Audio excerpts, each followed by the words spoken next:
YouTube'un alternatifsiz en büyük prefabrik ev inceleme kanalına hoş geldiniz. Muhteşem bir doğayla sizi hürmetle selamlıyorum sevgili dostlarım.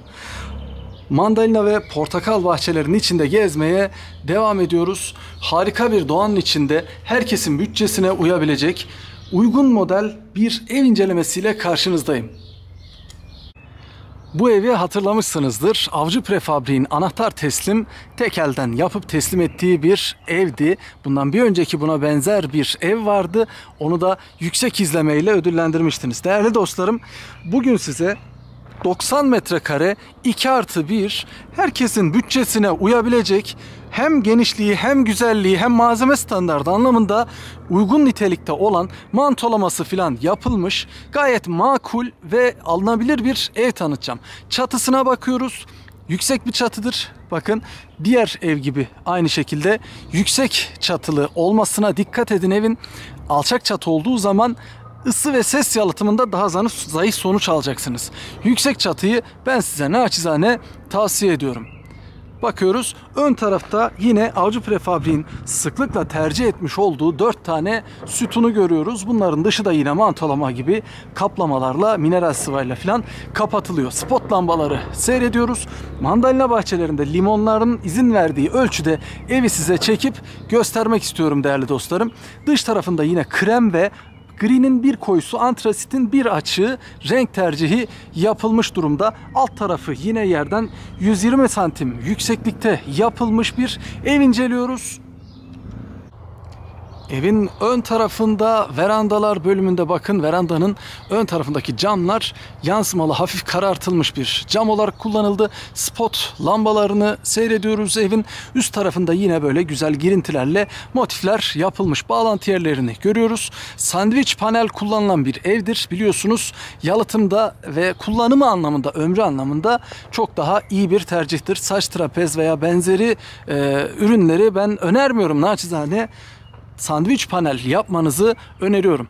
Önerdiğim biliyorsunuz en büyük şeylerden birisi büyük veranda, iyi bir mantolama, iyi bir yalıtım mutlaka yapın istiyorum. Ön tarafta yine buradan da geçeceğiz.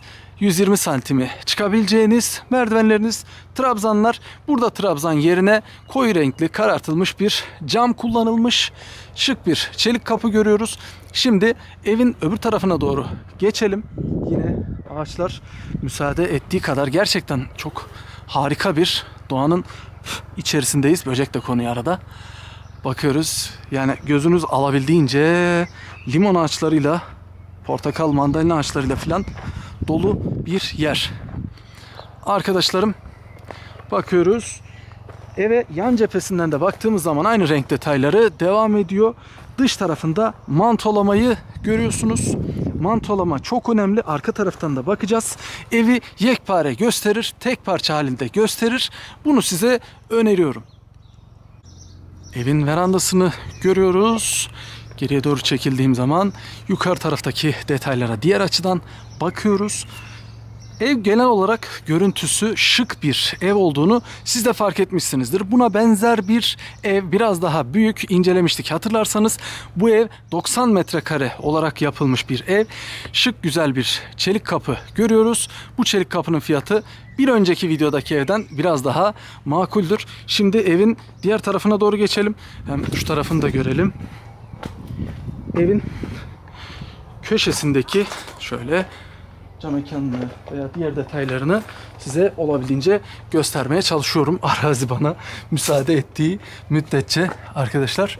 Birazdan evin verandasına da girip bakacağız. Evet, bak burada hemen mantolamayı gösterelim. Klasik biliyorsunuz videolarda gösterip duruyorum bunu. Mantolama masraf değildir arkadaşlar. Mantolama gerekli bir detaydır. %30 yazın serin, %30 kışın sıcak tutmasını sağlar evinizi. Aynı zamanda şimdi buradan bakalım. Bakın. Evinize şöyle baktığınız zaman evet, yekpare evinizin tek parça görüntüsünü görebilirsiniz. Bu mantolama yani dış tarafındaki bu kaplamalar vesilesiyle evinizi çok daha şık ve tek parça görünümüyle elde edersiniz. Yine şurada bitiyor bak. çatıyı tamamen evin her yerinde yani yüksek çatı kullanırsanız sizin için çok güzel bir daha yalıtım, ses ve ısı anlamında sağlayacaktır. Şurada hemen bakın menfez detayını da görelim. Hem burada hem orada evin 3-4 tarafında da bu şekilde havalandırma bölümü var. Evinizin alt tarafında. Şu yalnız kuşu da ben duymanızı istiyorum. Harika bir doğanın içinde gerçekten. Ben susuyorum.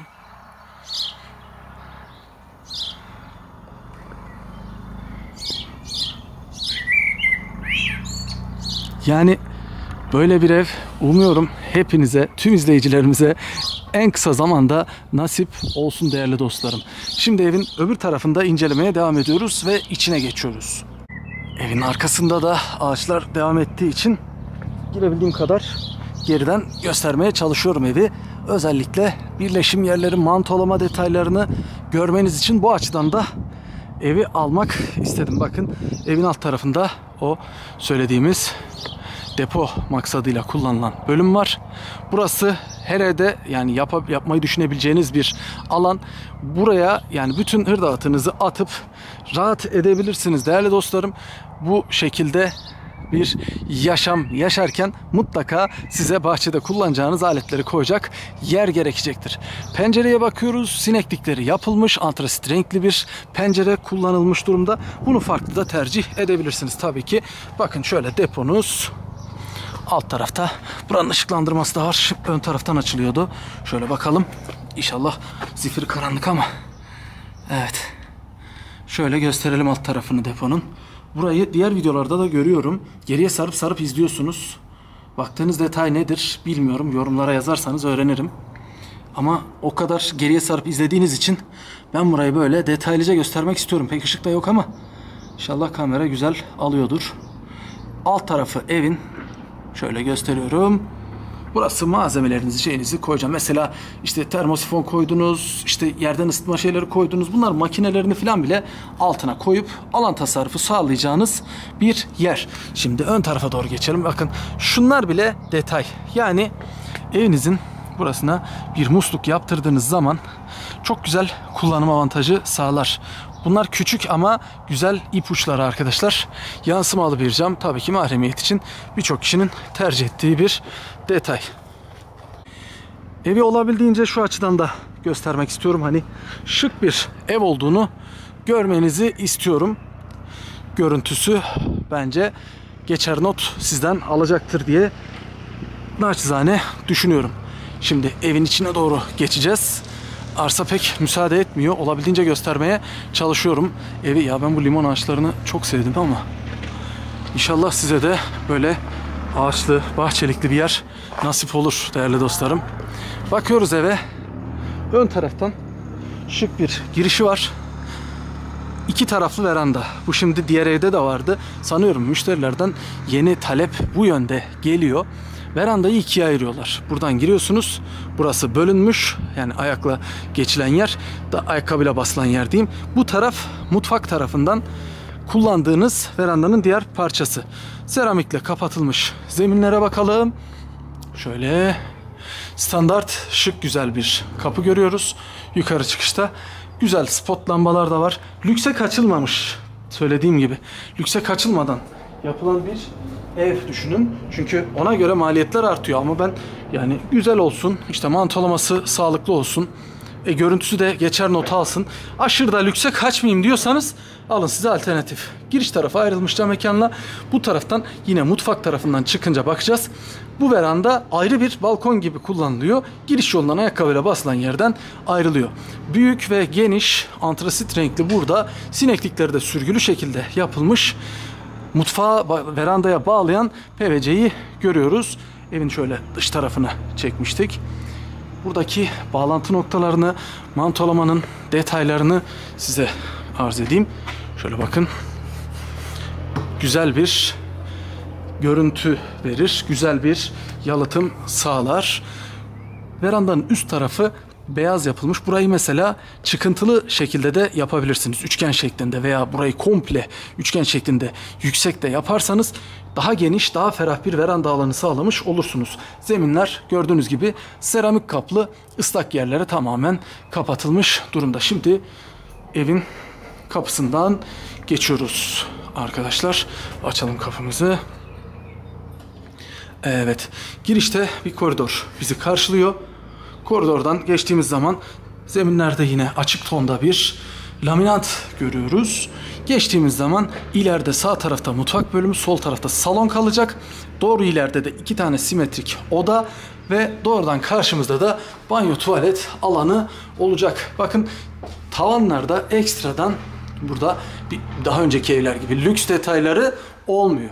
Neden? Daha maliyetli olsun diye. Daha düşük maliyette yapabilmek için. Ama şık değil mi? Bence şık yani. Hani her türlü geçer not alacak bir evdir diye zannediyorum. Beyaz, bakın lake boyalı, hoş bir standart, şık bir çelik kapı. Siyah renkli, bu siyah renkler bir moda oldu. Gidiyor, bilmiyorum. Sizce de şık mı? Hani toz alır mı? Detayını size bırakıyorum yorumlara. Şimdi salon alanına bakıyoruz. Doğru ileride verandaya çıkan salonun birinci PVC'si ve aydınlatma için diğer bölümü. Tavanlarda bu şekilde çıkıntılı, içeriye girintili süs detayına bakıyoruz. Geri çekelim. Geniş açıdan da salonu görelim. Zeminler bakın yükseklik eşik olmadan devam ediyor. Salona genişten bakıyoruz. Beğenmeyi, takip etmeyi, bu ev sana da nasip olsun dediğiniz dostlarınızla paylaşmayı unutmayın. Güzel led lambaları görüyoruz. Bak perdelerin çıkıntılarını görüyorsunuz. Kornişleri takılmış şekilde teslim ediliyor. Firmanın birine. Bu Avcı olur, başka firma olur. Anahtar teslim şeklinde yaptırır iseniz boyacıyla, demirciyle, kaynakçıyla uğraşmadan onlarla telefon trafiğine şunu yaptın mı, bunu getirdin mi girmeden tertemiz işinizi alırsınız ve hesap sorduğunuz firma tek olur. Bakın kornişlerine kadar hesap etmeden doğrudan evinize alır kullanırsınız arkadaşlar. Diğer türlü kendiniz de yapmak isteyebilirsiniz ama o da tabii bir tercihtir. Şimdi verandaya bakarken fiyattan da size bahsedeyim. Lütfen videonun altında yorum bölümünde Hype diye bir şey var. Mobilde var bu. Şeyde yok. Bilgisayar versiyonunda, televizyonda yok. Mobil uygulamadan izliyorsanız eğer yorumlar bölümüne ittirdiğinizde videoyu sağa doğru, sağdan sola doğru yorumu ittiğiniz zaman HYPE, Hype şeklinde bir seçenek çıkar. Eğer bunu yaparsanız çok size teşekkür ederim. Çok minnettar oluruz. Çünkü bu videoyu yukarıya çıkarıyor ve izlemeleri artırıyor. Daha fazla kişiye bu videonun ulaşmasına vesile olursunuz değerli dostlarım. Beni bu şekilde ücretsiz bir şekilde desteklemiş olursunuz. Bakın şu anda salonun verandasındayız. Girişte ayakkabıyla basılan yerden burası ayrılmış. Böyle bir hani 3. katta bir balkon gibi. Burası ayrı bir balkon alanı olarak düşünülmüş. Şöyle harika bir doğanın içerisinde gerçekten müthiş bir bahçede sabah uyanmak hepinize nasip olsun. Şöyle verandaya bakalım. Harika bir doğa. Geçiyoruz. Fiyat bölümünden bahsediyorduk. Fiyat alırken bir defa öncelikle firmaya bakmanız lazım. Bir taraftan koridoru gösteriyorum. Firmaya neden bakıyorsunuz? Bazı firmalar, kanalda bir sürü firma var biliyorsunuz. Ben para almadan evleri çekip size danışmanlık olarak anlatıyorum. Tek gelirimde YouTube'dan sizin o yaptığınız işte hype'lar, yok işte izlediğiniz o kısa reklamlar. Şimdi firmaya neden bakın? Kimisi anahtar teslim A'dan Z'ye tek elden yapıyor. Kimisi işte kaba teslim yapıyor. Kimisi her ile teslim yapıyor. Onun için firmaya bir defa bakmanız lazım. Ondan sonra firmanın metrekare fiyatına, mesela Avcı Prefabrik buraya anahtar teslim olarak yaptı ama siz mesela kaba teslim isteyebilirsiniz. Bu sizin isteğiniz. Kaba teslim olarak bir iki önceki videoda anlattık. Kaba teslimde bir ev nasıl görünür? Ona da bakın, Avcı Showroom şeklinde bir tane video var. Avcı Prefabrik'in showroom'unu gezdiğimiz yerde kaba teslim nedir? Çelik ev nedir? Çelik evin gövdesi nasıl görünür? Bunu göstermiştim. Oradan bakın, kaba teslim bir ev sizin işinize gelirse o şekilde alabilirsiniz. Videoya girmeden önce küçük resimde görmüş olduğunuz fiyat, en üstteki fiyat kaba teslim ve altında da tarih yazar.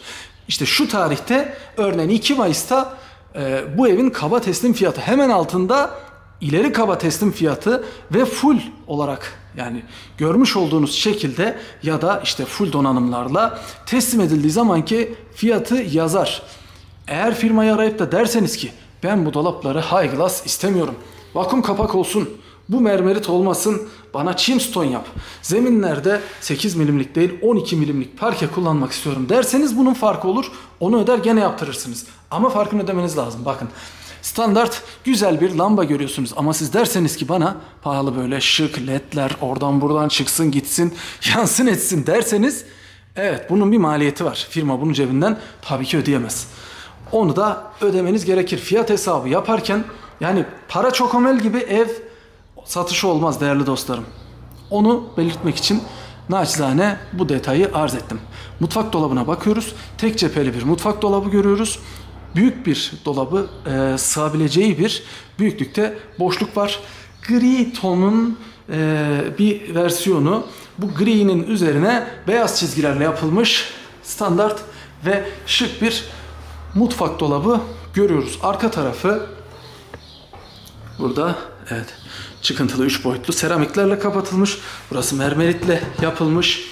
Gördüğünüz detaylar hani şık ama lükse pahalıya kaçmadan yapılmış bir mutfak görüyoruz. Şöyle baktığınız zaman da hani şık ama lükse kaçılmadan yapılmış mutfak dolabı. Baktığımız yer mutfağın verandaya çıkan bölümü. Geldiniz, doğrudan verandanıza çıkıyorsunuz. Burası ilk girdiğiniz zaman, şöyle ilk girdiğiniz zaman geldiğiniz veranda bölümü, çelik kapının da olduğu yer. Girdikten sonra sağ tarafta mutfak bölümü var. Dolap kapaklarına baktığınız zaman yeterli genişlikte ve sayıda olduğunu görebilirsiniz. Genişten de mutfağı görelim ve diğer odalara devam edelim. Beğenmeyi unutmayın. Abone olmayı unutmayın ki yeni evler çıktığı zaman net fiyatlarıyla burada o evlerinde, o modellerinde fiyatını öğrenin. Yatak odamıza giriyoruz, birinci odaya. Burada bakın elektrikli panjur yok. Efendim ilave böyle lüks yok. Sağda solda led lamba yok. Standart, güzel, şıklıkta bir oda görüyorsunuz. Yeterli bir oda görüyorsunuz. Sineklikleri işte takılmış. PVC'si yapılmış. Bak, PVC kalitesi de önemli bu arada. Markasını mutlaka sorun PVC'nizi alırken. Burada odada girişte bir çıkıntı gibi bir yer görüyorsunuz. Banyoya verilen paydan dolayı bu. Hani rahatsız edici bir şey değil ama bura niye böyle diye sorarsanız o şekilde düşünün. Şimdi banyoya da bakacağız. Diğer odamızı da gördükten sonra Avcı Prefabrik'in iletişim bilgisini paylaşıyorum. Reklam yapmıyorum. Yani bilmeden, bak mesela orada reklam görünüyor. PVC'nin markası görünüyor ama hani istemeden bir yerde reklam görünüyorsa herhalde reklam dememiz gerekiyor muymuş, neymiş? Ama para almıyorum, reklam yapmıyorum. Firmaların evlerini size ücretsiz çekip danışmanlık olarak lanse ediyorum. Evet dostlar, şu anda diğer odaya da bakıyoruz. Odayı görüyoruz. Genişliğinin yeterli olduğunu görebilmeniz için detaylıca gösteriyorum. Şimdi banyoya geçiyoruz. Banyonun duşakabini standart şekilde duş başlığıyla yapılmış durumda, seramiklerle, evet, zeminden yukarıya kadar seramiklerle kapatılmış bir banyo görüyoruz. Burada yine krom detayıyla boya izi kalmış, temizlenip veriliyor yerler, öyle kirli teslim ediyor diye sonra yorumlara yüklenmeyin. Seramikler burada zeminden yukarıya kadar yapılmış arkadaşlarım. Burada yine 120'ye 120'lik bir duşakabin kullanılmış. Genişten bakalım banyoya. Evet, siyah renkli camları buzlu camlı olan, karolajlı olmayan bir duşakabin kullanılmış. Zeminden yukarıya kadar gösterelim. Burada standart bir, evet, banyo mobilyası tercih edilmiş. Görüyoruz. Aynı şekilde aşağıda da devam ediyor. İhtiyacınızı görecek nitelikte, güzel kalitede banyo mobilyası tercih edilmiş. Bu ev sizin hoşunuza gider mi? Böyle bir ev almayı düşünür müsünüz değerli dostlar? Yorumunuzu açıkçası merak ediyorum. Yani bu ev sizi tatmin etti mi? Hayalinizdeki evi bu şekilde düşünebiliyor musunuz? Benim işimi bu ev görür diyor musunuz? Yorumlarınızı açıkçası bekliyorum. Çoğumuzun bütçesine uygun, şık, güzel, mantolaması yapılmış, yeterli büyüklükte 90 net metrekaresi olan 2+1 bir evin incelemesiyle karşınızdaydık. Umarım videoyu beğenmişsinizdir. Videolara göstermiş olduğunuz yüksek ilgiden dolayı ben şahsım ve Prefabrikane ekibimiz olarak teşekkür ediyorum. Diğer videolarımıza da ve web sayfamıza özellikle prefabrikane.com sayfamıza da sizin desteğinizi ve ilginizi bekliyorum. YouTube'a girdiğiniz zaman bir tane reklam görüyorsunuz biliyorsunuz girişte, ama web sayfamıza girerseniz en son modelleri öncelikli şekilde görebilir ve reklamsız olarak doğrudan tıklayıp izleyebilirsiniz. Web sayfasından izlerken reklam görmeden direkt videoya geçebiliyorsunuz. Aynı kalite ve çözünürlükte de izleyebiliyorsunuz arkadaşlar. O sebeple desteğinizi web sayfamıza da bekliyoruz. Bir sonraki videoya kadar bu kadar güzel doğanın içinde bu kadar güzel, şık ve alımlı bir evin sizin olmasını, böyle güzel hayatlarla birlikte sabahleyin kalkıp keyifle kahvenizi içmenizi içtenlikle diliyorum ve size bu şekilde dua ediyorum. Sevdiğiniz dostunuz, bu ev senin de olsun dediğiniz kim varsa lütfen ona da paylaşıp videonun linkini göndermeyi, videoyu hype etmeyi unutmayın. Bir sonraki videoya kadar esenlik ve sağlık sizinle olsun.